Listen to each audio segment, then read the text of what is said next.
Hi guys, welcome back to Jason Tori. Instagram ka story karon soy kha ngi indu du tur min ti ti ro karon ti kha voin chu karon ti dona ti thelo tam tak karon nei dona min lo ngai dam la ma se chen azar en lo nutling pui la ngai khop te min sia ma ka lam don ni chu zo na kha kan zot ngam to la nga chan chu ti thelo kha ka nga bok sen thla shun mo ma se tle ma zong ta lo ti lo kha chu in thla shung ve se karon ti dona in lo enjoy ngai ka be se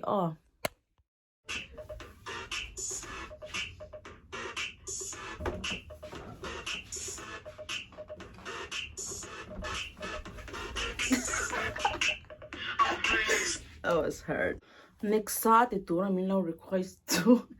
A B C D A B C D E F G H I J K L M N O P L M N O P Q R S T U V W X Y Z. So Kim Lawang. Tuna chuanin lu go ki khuk le ke ti khania la zo khain no request ve ma se tel du box si lo gaming ka ti ngai to ni chu poi kha khop me har sat na lu go ki khuk le ke lu go ki khuk le ke nar beng ma le ka le nar kasi lao thì rất cần về rồi sẽ cần mình không tuần video chú in nộp bài vài là làm luôn thì khán ta mà sẽ thấy nó nó còn bài chú down về social media và làm để phải chú ý đó lâu lúc tôi có chú vàng đi à rồi cái giọt bay lâu xem mà sẽ cái mà nó đi lâu xem cái đồ vàng cái thiam vàng nên cái lâu làm mà cái là đồ đâu vài là thì mình là đồ đâu thì mình là làm rồi về đâu tôi sẽ cái bị khushi cái bị cảm thì khá play yang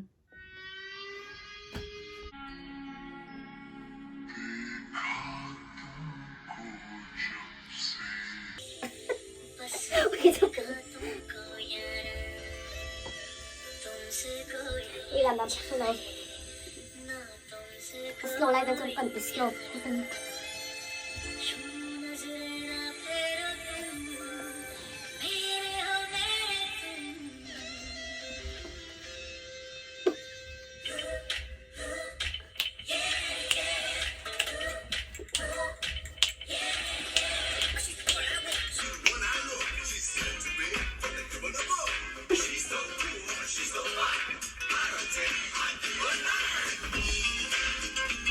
ra tìm hả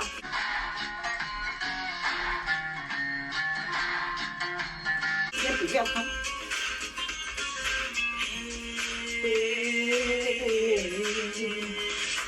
देखा तुमको जब से बस देखा तुमको यारा khát giống khát nhiều rồi xem những cái gì đó vết đòn khát giống khát nhiều rồi never have I ever đi khát tắm top mà se cái mà in số top chán top ai cho nên Instagram à các post đó na anh ấy anh lau shot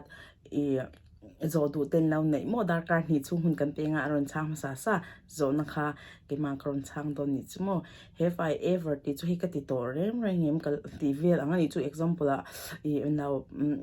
ike kora te ai atm ti ang te chuan kha dik tak kha kron chana ngai chu ai ti khan mo chuan ka lo lang leng never have I ever ti kan play dan tur chu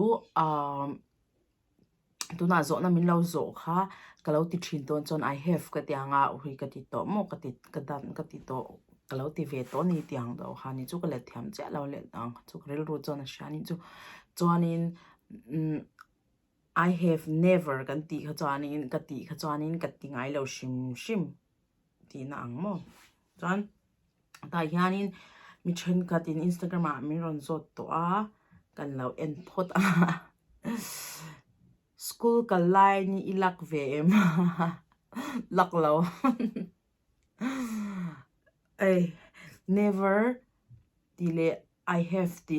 have never delay I have the I top chuanin details to in chang ta jok tela school ka line lak vem lak lo top tan chu san chu patil moment is ela school ba pe ken swal thin tan chu mi pa haw nen mo chu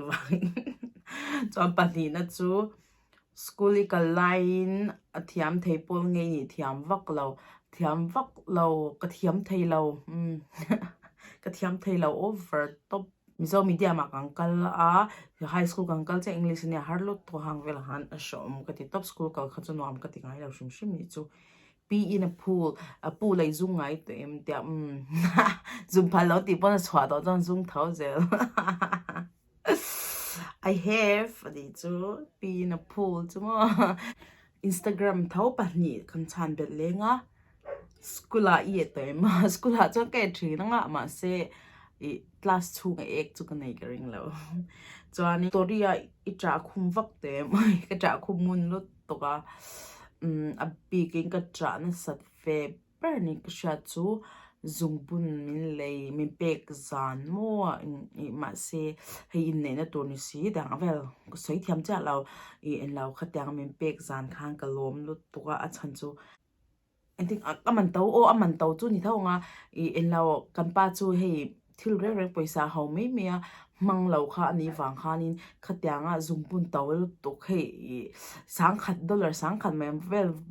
vel bakin be sei lo la ya he ta sang ruk man don lai ang chi min han le kha hei min du zia le min mangai zia ka sha khang kalom to ka trap na satop chona cho youtube ka siam pa lo ma han vok ni chang po ka lo shelawa chung vel chu ni e chanin hàng zong ka Instagram trang chuan nya ka va delete ta fek ta chan chu pali panga paruk vel chau ka Instagram trang chuan ka chang ang ka ti khamo chuan in ke mai na idea kron nei shim ka lo ti pok do ni chu a fan rewa chu wangin ta hian ka da chho kang ro phone back laya I now thuk pal ang kha in nei ta em ti nya kan nei to a details dong kan sei nga chan chu zau din pe ya song ka kala phone ka beza cha ka thal try a chan chu step a khan in he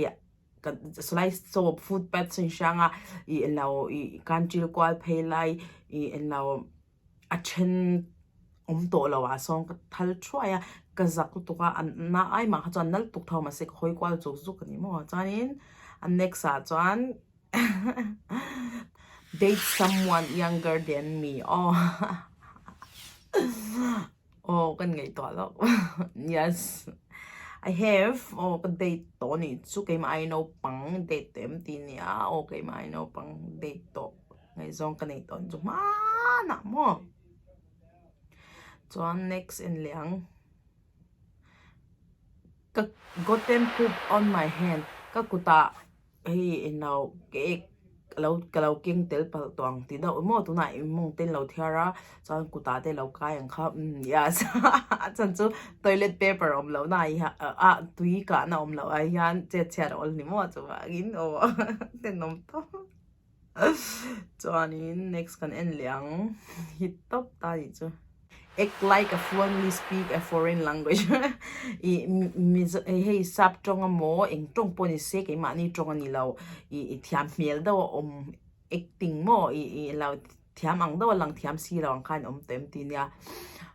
hey chu ko lo chan chu ka thiam lo ti hi ka impom thla pa wangin chu wangin dik lo ni mo chuan next kan en liang I had a relationship with 2 people from the same family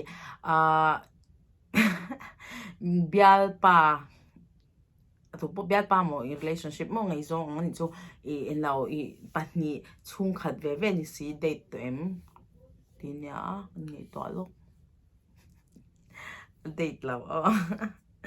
chu tiang em ke chu chen man chuak fek non si spill a drink on someone tinya till into fail hey tum lau do mi lei to em tinya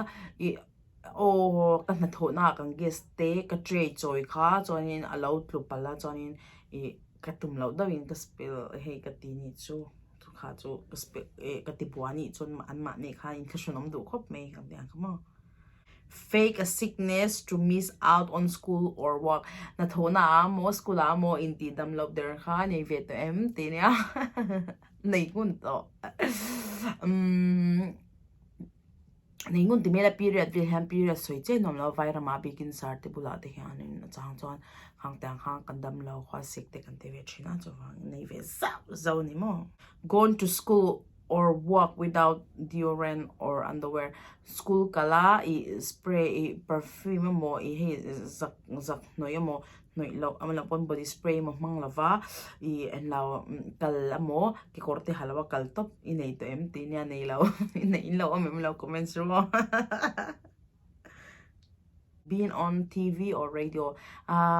TV am radio lang tem tia TV chuanin hitia YouTube kan lang hin me TV en cha TV lang kan nia chu bain so ni chu chen lai dik ve thawe khati zong kha an me in request tak halo ti thelo po kan nia chuanin en law min lo ngai dam ulama se ka the ang ka lo TV in lo enjoy ngi ka base se ya chuanin min do sak tu te ka channel te lo subscribe thil tu chau kha in zawai chunga lom thu ko so wi ka nel hen te lo thing to pa chen a thleng ka sil na sal tuk tu nai chumo e at fe ka la ma to pa jail police ni box la wa heng te chu police nail police pa ngai chu rei lo tu tok mo jam anh tu zong zong tên vai zong lama mi thari ni zong ka channel hi lo subscribe ngai la chuan min lo share sak bok la chuan in 50k kan ti na giveaway te kan ti do na wangin chan lo la sa la giveaway kan ti hianin mi ashan pa in mi tam tak tu chuan an champui a tha ka te lo to ka I mi va champui te ka viewers te a po ke ma aya har sa do te pon lo tro wangin khang te champui ha ka du zok thina wangin giveaway cashin ka ti china chu alo van nei dong ka shet to te hi ka shet chinan mi kho sa thei do te an ni big vek chuang lo wangin a lobum ka te shim sha mi champui ve tho nia chu wangin giveaway hi ka ti chini ti ha kan sei moi do pha boxi ga kan ti ni chu chuan in vain lo dam ula lo ankle tha ula next at yang hi kan ti zo zo nga hlim ve mo chuan in zo na ti kharon zo straight lo reng ula o bye bye fek ule